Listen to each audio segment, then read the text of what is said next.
YSR Congress party కార్యాలయంపై జరిగిన దాడిపై మాట్లాడేందుకు మనతో ఎమ్మెల్సీ మునితో కరుణ్ కుమార్ గారు ఉన్నారు. వారితో మాట్లాడదాం. సార్ నమస్తే. హిందూపురంపై జరిగినటువంటి దాడిని ఎలా తీసుకో, హిందూపురంలో వైసీపీ కార్యాలయంపై జరిగిన దాడిని ఎలా తీసుకో? హిందూపురంలో జరిగిన దాడిని ప్రతి ఒక్కరు కూడా ఖండిస్తున్నారు. కానీ విచిత్రం ఏంటంటే తెలుగుదేశం పార్టీ వాళ్ళని వెనకేసుకొస్తున్నారు. ఇదే తెలుగుదేశం పార్టీ వాళ్ళు దానికి చెప్పే రీజన్ ఏంటంటే, గతంలో కూడా మీరు చేశారుగా, అందుకనే మేము చేశాను. మేము గట్టి తింటే మీరు గట్టి తింటారా? మేము ఏదైనా తింటే మీరు అది తింటారా? మీరు చెప్పారు కదా, మేము చేయకపోయినా మా మీద 145 మీద కేసు పెట్టి జైలు పెట్టారు. మరి 145 మీద కేసు పెట్టినప్పుడు ఈ దాడి విషయంలో మీరు ఎంతమందిని కేసు పెట్టారు? సీసీ ఫుటేజ్లో ఎంతమంది తెలుస్తున్నారు కదా. ఒకళ్ళన్నా అరెస్ట్ చేశారా? అంటే మీరు అరెస్ట్ చేయరు. మీకు కావాల్సింది రెడ్ బుక్ రాజ్యాంగం. మీ నాయకుడి మెప్పు కోసం ఆయన అండదండల కోసం మీరు ఏదైనా చేస్తారు. నేను హిందూపురం ప్రజలకు, హిందూపురం తెలుగుదేశం పార్టీ నాయకులకు, కార్యకర్తలకు ఒకటి చెప్తున్నా, దయచేసి మీ నాయకుడిని అనుకరించండి. మీ నాయకుడు శుభ్రంగా ఎక్కడో చోట సినిమాలు చేసుకుంటాను, మ్యాన్షన్ హౌస్లోనూ హాయిగా ఉంటాడు. దయచేసి మీ నాయకుడు మెప్పు కోసం మీరు ఇబ్బంది పడకండి. మీరు ఏ రోజైతే రెడ్ బుక్ రాజ్యాంగం అమలుపరుస్తున్నారో మేము తప్పకుండా 3 సంవత్సరాల్లో డిజిటల్ బుక్ రాజ్యాంగం ఉంది.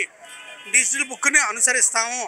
న్యాయబద్ధంగా, చట్టబద్ధంగా డిజిటల్ బుక్లో ఎవరైతే ఇప్పుడు తప్పు చేశారో వాళ్ళు ఈ ప్రభుత్వం శిక్షించకపోతే మేము తప్పకుండా న్యాయబద్ధంగా, చట్టబద్ధంగా శిక్షించవలసి వస్తుంది.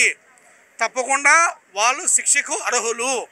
దానికి ఈరోజు మీరు జీరోలు అనుకుంటారు. తప్పకుండా మిమ్మల్ని హీరోల్ని జీరోలు చేసే బాధ్యత వైఎస్ఆర్ కాంగ్రెస్ పార్టీ తప్పకుండా తీసుకుంటుందని తెలియజేస్తున్నారు. సిఐలో 11 లక్షల కోట్ల పెట్టుబడులు తీసుకొచ్చామన్నారు. వీటిలోనే వైసీపీ తీసుకొచ్చిన ఉండని వైసీపీ వాళ్ళు చెప్తున్నారు.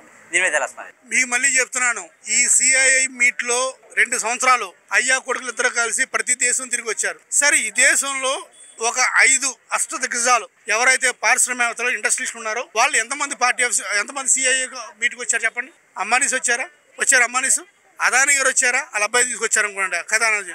అరే కరణాదనే చెప్తున్నాను కదా, నేను గత ప్రభుత్వంలో 40,000 కోట్ల రూపాయలు పెట్టుబడులు పెట్టాను, పోర్ట్స్లో పెట్టాను, హార్బర్స్లో పెట్టాను, టెక్ పార్క్లో పెట్టాను అని చెప్తాను. ఆయన స్వయంగా మేము పెట్టే డేటా సెంటర్ అదానీ డేటా సెంటర్లో గూగుల్ భాగస్వామ్యం అవుతుందని ఆయన చెప్తున్నారు కదా. ఈ అయ్యా కొడుకులు ఏం చెప్తున్నారు? మేము గూగుల్ సెంటర్ ఇచ్చాం, గూగుల్ డేటా సెంటర్ ఇచ్చాం, గూగుల్ డేటా సెంటర్. ఒరే బాబు, గూగుల్ డేటా సెంటర్ మీరు తేవడం కాదా? మేము అదానీ డేటా సెంటర్ తీసుకొచ్చాం. మాకు చెప్పుకోవడం చేతకాక మేము చెప్పుకోలేదు.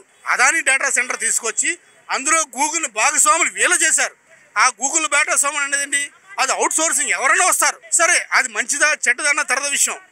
మరి అది తెస్తే చాలు. ఎవరు కూడా ఈరోజు సిఐ సబ్మిట్ రాలేదు. మీరు చెప్తుంది ఏంటి? 13,000 కోట్లు పెట్టుబడులు వచ్చేసినాయి, 13 లక్షల కోట్ల రూపాయలు పెట్టుబడులు వచ్చేసినాయి, 16 లక్షల ఉద్యోగాలు వచ్చేసినాయి. నువ్వు చెప్పింది 4 లక్షల ఉద్యోగాలుగా అయిపోయిందిగా. దానికి 300 చేసావుగా. నీ 16 లక్షల ఉద్యోగాలు ఎక్కడ, ఏంటి, ఏ కంపెనీలో, ఎలాగా? ఎక్కడైనా ఒక్క కంపెనీ కన్నా ఒక డిపిఆర్ ఉందా? ఎక్కడ స్టార్ట్ చేస్తారు? దాని డిపిఆర్ ఏంటి, దాని కెపాసిటీ ఏంటి, దాని ఇంటేక్ ఏంటి, దాని అవుట్పుట్ ఏంటి అని ఒక్కదానికైనా డిపిఆర్ ఉంది? వీళ్ళు చెప్పడం సింగిల్ విండో, మీరు రాగానే మీ సంతకం పెట్టి మీకు పాలసీ ఇస్తారా? అంటే మీకు అప్పనంగా మీ భూమిని ధారాదత్తంగా చేసి బ్యాక్ డోర్లో భూమిని అమ్ముకొని వాళ్ళకి కోటు బూటు చేసి ఇదిగో సెంటరు, ఇదిగో కంపెనీ, ఇదిగో వీళ్ళకి 2,000 ఎకరాలు ఇస్తా అని చెప్పి మీరు పక్కా రియల్ ఎస్టేట్ వ్యాపారం చేయడం కోసమే సిఐ సబ్మిట్ పెట్టాడు తప్ప మరి దేనికి కాదని చెప్పి తెలియజేస్తాను. వీళ్ళు చివరగా వైజాగ్ స్టీల్ ప్లాంట్ మీద కూడా కొన్ని కామెంట్ చేశారు చంద్రబాబు. అది ఎంత వైట్ ఎలిఫెంట్ లాగా ఉన్నారు మీరు అని చెప్పని కార్మికుల్ని, వాళ్ళని ప్రైవేటీకరణ చేయమని చెప్పని కూడా కార్మికులను విమర్శించడానికి ఎలా తీసుకుంటారు? YSR Congress party Visakhapatnam steel plant ప్రైవేటీకరణకు ఫస్ట్ నుంచి కూడా వ్యతిరేకం. ఇది నేను చెప్పడం కాదు, మా పార్టీ చెప్పడం కాదు. స్వయానా మా పార్టీ అధ్యక్షులు ఆయన ముఖ్యమంత్రిగా ఉన్నప్పుడు నిండు సభలో ప్రధానమంత్రి ఉండగా మాకు మా పార్టీ ప్రయోజనాలు కాదు, మాకు ఈ రాష్ట్ర ప్రయోజనాలు ఇంపార్టెంటు, రాష్ట్ర ప్రయోజనాలు ఏది బాగుంటుంది చేస్తాం అని చెప్పి విశాఖ స్టీల్ ప్లాంట్కి మేము ప్రైవేటీకరణ వ్యతిరేకం అని చెప్పిన పార్టీ వైఎస్ఆర్ కాంగ్రెస్ పార్టీ. వీళ్ళు చెప్పాలని నాకు దమ్ముంటే మేము ప్రైవేటైజేషన్ వ్యతిరేకం అని చెప్పండి. మీకు ప్రైవేటైజేషన్ వ్యతిరేకం అయితే ఈ 13,000 crores ఏదైతే సెంట్రల్ గవర్నమెంట్ నుంచి తీసుకొచ్చిన క్రోర్స్ని దేని మీద స్పెండ్ చేశారు? మీరు ఎన్ని కేటగిరీలో స్పెండ్ చేశారు? ఎన్ని కాంట్రాక్ట్ ఉద్యోగాలు మీరు క్రియేట్ చేస్తున్నారు? ఎన్ని పర్మనెంట్ ఉద్యోగాలు తీసేస్తున్నారు? మీరు క్యాపిటల్ మైన్స్ గురించి ఎందుకు మాట్లాడరు? క్యాపిటల్ మైన్స్ గురించి ఒక్కసారన్నా మాట్లాడావా?